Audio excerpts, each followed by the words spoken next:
선택은 살았다. 자, 이제 네 차례야. 과연 강마루의 선택은? 왜 이래? 괜찮아. 지뢰찾기 못해도 수리가 싫어하지 않아. 그게 아니고...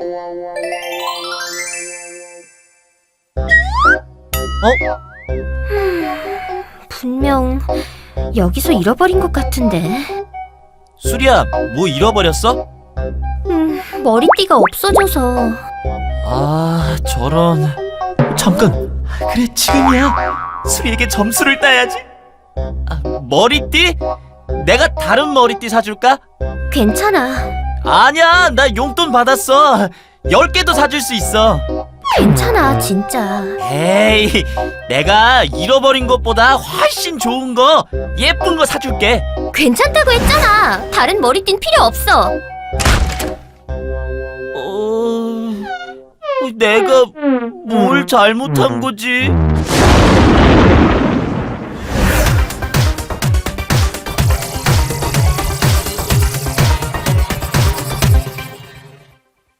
에휴, 이러니까 멀쩡하게 생겨도 인기가 없지.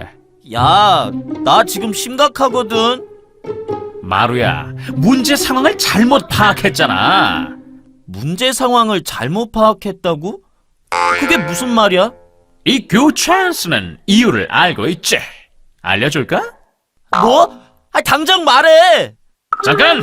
하드 용량을. 당장 말하지 않으면 컴퓨터 끈다. 그렇다면 내가 다시 켜면 되지. 전원선까지 뽑는다. 알았어. 우선 문제 상황을 제대로 아는 것의 중요성부터 알려줄 테니까 잘 들어봐.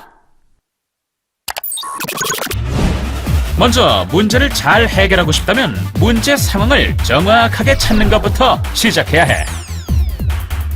문제 상황을 잘못 알고 있었다면 엉뚱한 자료를 모으게 되고 결국 엉뚱한 답을 내놓는 결과가 될 수도 있기 때문이지. 예를 들어 전통 의상에 대한 주제로 발표를 하기로 했는데 음식이나 건축물에 대해서 자료 조사를 한다면 어떻게 될까? 분명 발표가 엉망이 될 거야. 이해를 돕기 위해서 100년이 넘는 한 회사의 실제 이야기를 들려줄게. 카메라 필름 회사였는데 필름이 필요 없는 디지털 카메라로 바뀌는 시점에서도 계속 필름을 고집했던 거야. 결국 디지털로 변하는 시대 흐름을 제대로 파악하지 못해서 파산하고 말았어. 회사의 이익이 줄어드는 문제 상황을 제대로 파악하지 못했던 거지. 그런데 놀라운 사실은 바로 그 회사가 최초의 디지털 카메라를 발명했던 곳이라는 거야. 하지만 안타깝게도 그 기술이 시장을 지배할 것이라는 예상은 못했던 거지. 반대로 또 다른 카메라 필름 회사는 문제 상황을 잘 파악하고 시대의 변화에 맞춰 변신을 시도했어. 카메라 필름 기술에서 쌓은 화학 기술을 이용해 화장품과 제약 산업에 뛰어들어 성공한 거야. 이처럼 어떤 일이 발생하면 문제 상황을 잘 파악하는 것이 가장 먼저 해야 할 중요한 일이라고. 아, 그렇구나. 그럼 괜찮다고 했잖아. 다른 머리띠는 필요 없어. 그래. 수리는 새 머리띠가 필요한 게 아니라 잃어버린 머리띠가 소중한 거였어. 그렇지. 어쩌면 그 머리띠에는 수리의 추억이 담겨 있을지도 몰라. 다른 경우도 있지. 다른 경우? 예를 들면 마루 네가 그냥 싫다든가. 컴퓨터 전원선을 확 와우! 농담한 거라고. 참 오늘따라 예민하긴 것. 문제를 정확히 알았으니까 그 다음은 뭘 해야 하지? 그 다음은 문제 상황을 해결하기 위해 자료를 수집하고 관리해야지. 어떻게? 앞에서 문제 상황을 정확하게 인식했다면 다음은 문제 해결을 위해 자료를 모으는 거야. 하지만 인터넷 세상의 자료는 정말 많은 곳에 흩어져 있고 양도 어마어마하다고. 내가 원하는 자료를 얼마나 잘 검색해서 찾느냐가 문제 해결을 위한 첫걸음이지. 그럼 검색을 잘하는 방법을 몇 가지 알려줄게. 첫 번째, 단어를 잘 선택해라. 예를 들어 탑에 대해 찾으려고 할 때 검색창에 그냥 탑이라고 치면 여러 가지 자료가 나오겠지. 하지만 너무 많아서 원하는 자료를 찾기 어려울 수도 있어. 이럴 때 탑의 구조나 탑의 역사라고 검색을 한다면 조금 더 정리된 탐색 결과를 얻을 수 있을 거야. 검색어에 따라 검색 결과들이 달라지니까 말이지. 그리고 두 번째, 자료의 형태에 따라 구분해서 찾아본다. 이미지나 동영상 또는 뉴스 탭을 고르면 해당 검색어로 나오는 다양한 이미지 자료, 동영상 자료, 뉴스 자료를 구분해서 볼 수 있어. 만약 너무 오래전 자료들이 필요 없다면 검색 기간을 설정할 수도 있어. 원하는 기간을 설정하면 원하는 정보를 더 쉽게 얻을 수 있다고. 자, 이제 원하는 자료를 찾았다면 어떻게 해야 할까? 모았으면 정리를 해야겠지. 자료 정리의 기본은 분류를 잘 하는 데 있어. 디지털 자료도 마찬가지로 종류, 인물, 기간 등 적절한 기준으로 분류를 잘 해서 정리해야 돼. 그럼 우리가 수집한 자료를 보기 쉽도록 소프트웨어를 이용해서 정리해볼까? 우선 모은 자료를 내가 원하는 기준으로 분류해보자. 만약 음식에 관한 자료라면 한식, 중식, 일식 등 나라별 음식으로 나눌 수도 있고, 서울, 뉴욕, 파리처럼 도시별로 나눌 수도 있지.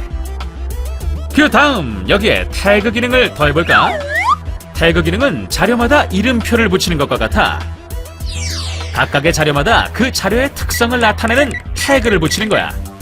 처음에는 조금 귀찮을 수도 있겠지만 나중에 자료를 다시 찾아볼 때는 정말 편하다니까. 이렇게 하나의 태그를 선택하면 그 태그가 붙은 자료들이 주르르르 등장! 어때? 보기도 편하고 아무리 자료가 많아도 쉽게 필요한 자료를 꺼내볼 수 있겠지? 그 밖에도 달력이나 사진 등 다양한 방법으로 정리할 수도 있지. 이렇게 정리하는 소프트웨어는 다양하게 있으니 검색해서 찾은 자료를 적절한 소프트웨어로 정리해보도록. 그렇다면 어떤 자료를 찾아봐야 할까? 어? 잃어버린 수리 머리띠 말이야. 수리 SNS에 한번 들어가 볼까? 아휴, 나 같은 소프트웨어 천재가 여기서 연애 상담이나 하고 있다니. 잠깐, 머리! 머리? 내 머리 뭐? 아니, 수리 머리를 봐! 노란색 머리띠를 하고 있잖아. 아, 진짜! 수리가 잃어버린 머리띠가 바로 이거였어! 수리다! 얘들아, 수리 안녕. 안녕. 공지사항? 맞아. 영쌤 공지. 다음 동아리 발표 주제는 구조화야. 그 정도쯤이야. 강마루! 구조화가 무슨 꽃이게? 무슨 꽃이냐고? 꽃일 리가 없지! 나도 그 정도는 알고 있었거든.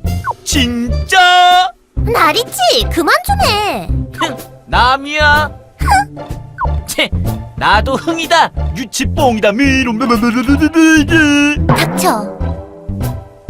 마루야, 수리한테 머리띠 찾았냐고 물어봐봐. 화내지 않을까? 아, 답답하긴. 강마루, 남자답게 강하게 밀어붙여.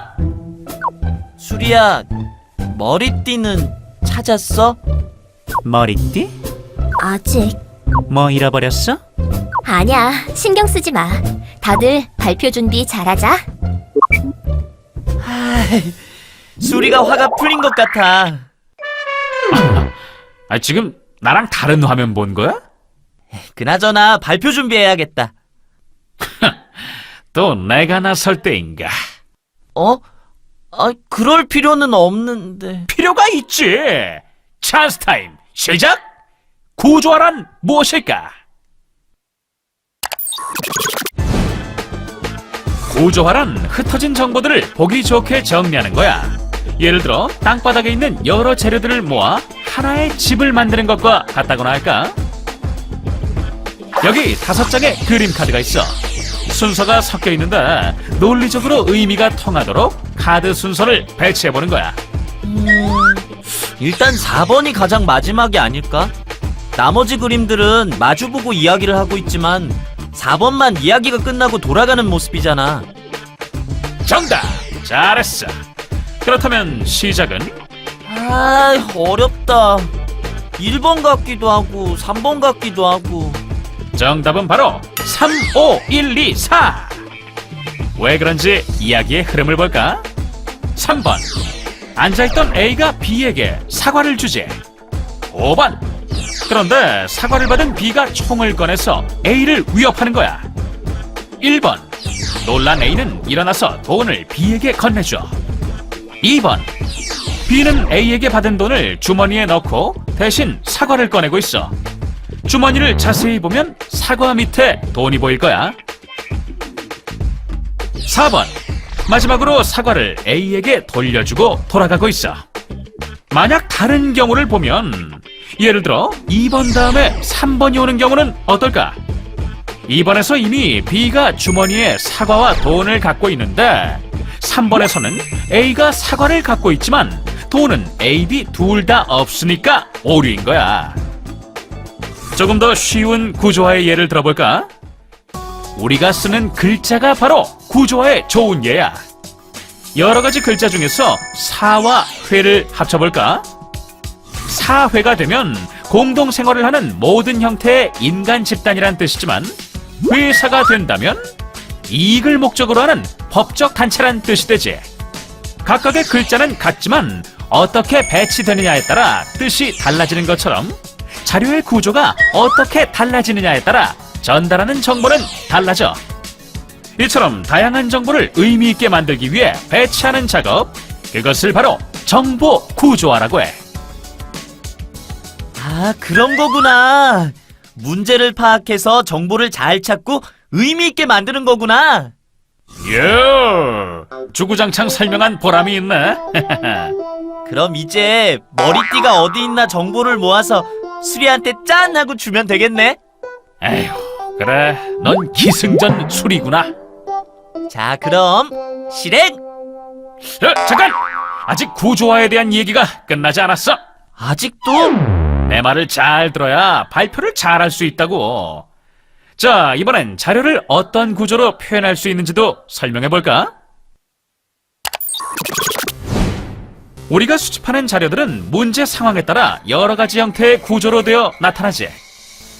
먼저 한 가지 구조를 살펴볼까? 예를 들어 맛있는 프렌치 토스트 만드는 법을 친구에게 알려준다고 해보자. 자, 잘 들어봐. 바게트빵 하나를 적당한 크기로 비뚤게 썰고 우유 3컵, 메이플 시럽 4분의 1컵, 생크림 2컵, 연유 2분의 1컵, 달걀 2개를 섞어 절임용 액체를 만든다. 그 다음 빵을 절임용 액체에 담가 2시간 정도 냉장 보관 후 달군 팬에 버터를 녹여서 절인 빵을 앞뒤로 노릇하게 구우면 프렌치 토스트 완성! 자, 만들 수 있겠어? 뭐라는 건지 하나도 모르겠어. 이런 경우 순서를 나타내는 다이어그램으로 표현하면 훨씬 잘 전달할 수 있지.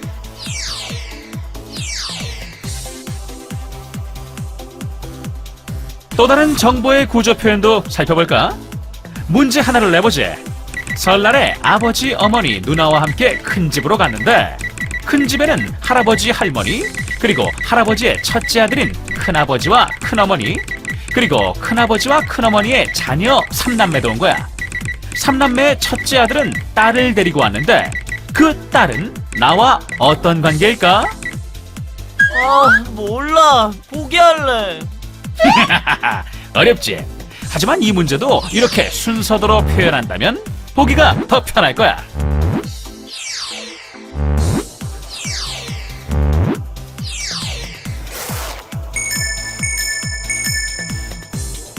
그 외에도 표라던가 차트, 인포그래픽 등 다양한 표현 방법이 있지. 다양한 자료가 있는 만큼 표현 방법도 다양하다는 사실. 그것만 기억한다면 자료를 보다 더 보기 쉽게 잘 표현할 수 있을 거야. 인생은 어떤 정보가 손에 들어오는지에 따라 달라질 가능성이 있다. 레리 페이지.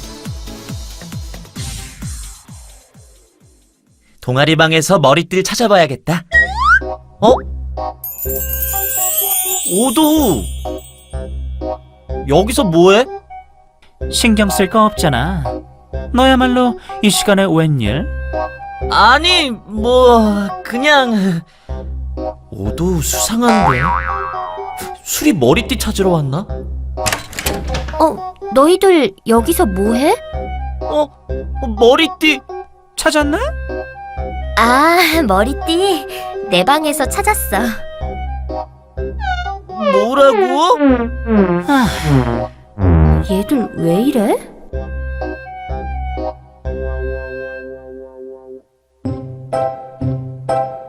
실칠맞게 흘리고 다니기는. 뭐 그래도 찾았으니 다행이네. 앞으로 조심.